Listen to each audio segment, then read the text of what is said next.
Hi everyone. Thanks for hanging in there for the last lecture of the morning. As Kara said, basically what I'm going to talk about today is a survey that ORAM has done that focuses on what kind of reception LGBTI refugees get when they approach refugee organizations around the world. We wanted to know sort of what was going on for the few LGBTI refugees that decided that they could come forward and wanted to make a claim based on their sexual orientation. Were they being welcomed, and were there any barriers there? I thought what I could do is just sort of briefly say why, in a little more in detail, why we wanted to take on this survey, how we did it, sort of the methodology, and a little bit on our preliminary findings and recommendations. I should just say that we're still getting answers in, and the cutoff for our responses is July 15th, and then we're going to be undertaking a lot of in-depth interviews. So I have a sense we're going to learn even more, but I wanted to share with you anyway what our preliminary findings were so far. So why this survey? Kave presented earlier about his experiences in Turkey and the challenges of being a refugee in a country of first asylum that is a really dangerous place to live when you've escaped your home country.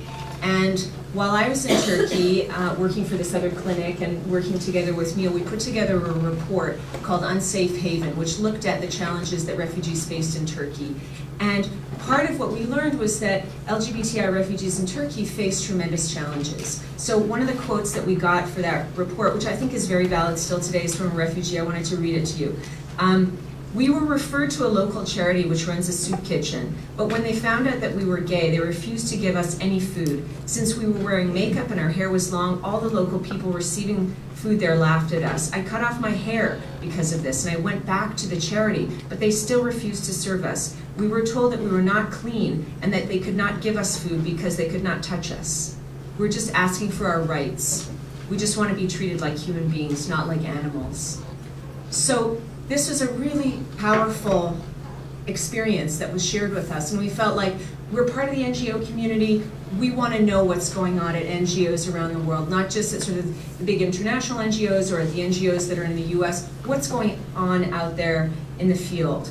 We also know that so few people are coming forward that we wanted to know whether there were any other barriers in addition to people's own concerns about coming forward.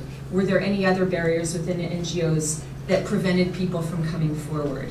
And so in looking at that, we wanted to think through, if we learn things, could we then make policy recommendations? Could we make training recommendations that were nuanced and targeted for the specific needs of these NGOs that we were trying to communicate with?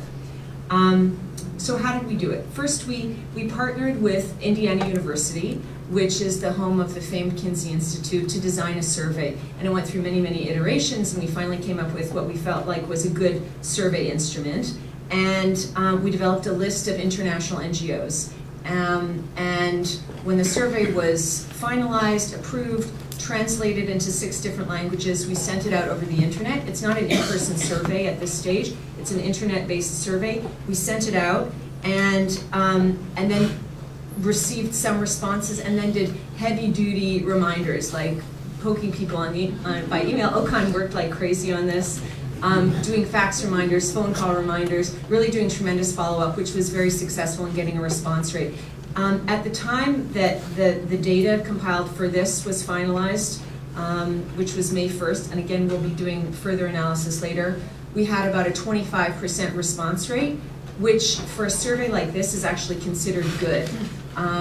And it's actually probably going to be up closer to 35% once we're finished, which is considered terrific for the internet. Like, who bothers answering the internet survey, right? So we felt like we got a good response rate. As I said, it's not final. So one very interesting thing was that about 100 of those people who responded to the survey said, we'll happily undergo a 20-minute interview with your staff member. So we have 100+ respondents who are willing to put their time aside and go through an in-person interview where we can find out even more information that we think will be valuable in understanding the situation better and getting perspectives about what kind of recommendations, what kind of training are appropriate.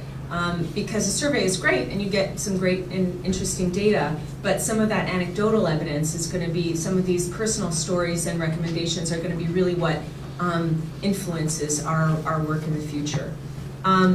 Let me just briefly say, before I get into all the fancy stats and graphs and stuff like that, what we found. Respondents, educated people, mid to high level managers within the organization. There's more work that needs to be done in reaching out to frontline staff, and I'll talk about that, but those are the people that responded. Most of them are very willing to provide assistance to LGBTI refugees and believe that they deserve protection.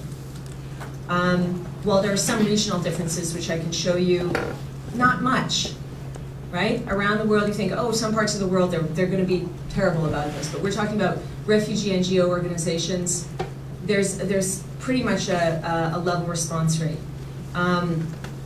One thing that we thought was particularly interesting was that faith-based organizations and people who identify themselves as being religious are as willing as other people, other organizations who are secular or people who don't bring religion into the workplace, as to providing protection to LGBTI refugees. So that's something for all of us to think about in perhaps different contexts in terms of who our allies are when we're doing our work to advocate for LGBTI individuals.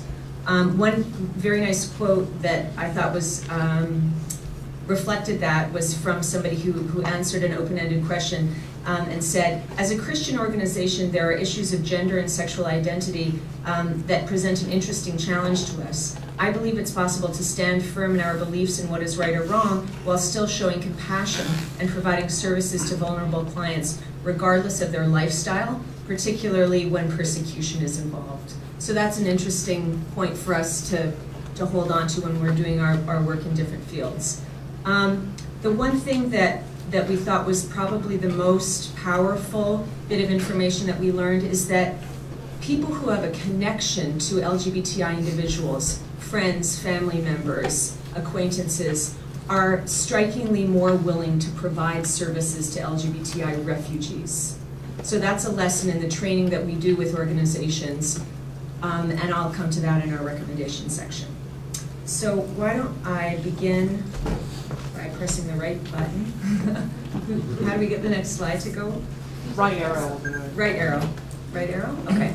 All right, so response rate, we actually developed a pretty big list. We had close to 1,500 NGOs on our list around the world, and some of them had to drop out for various reasons, so there were close to 1,200 that were serving refugees with valid contact information that we could reach out to. Of those, at the time that we collected data, which is May 1st, 224 had completed and sent in enough data for us to analyze. And then, like I said, about 100 of them said, sure, I'll put time aside and I'll undergo a detailed interview. This is where they're from, so all over the place. North America, Africa, sort of all the regions of the world responded.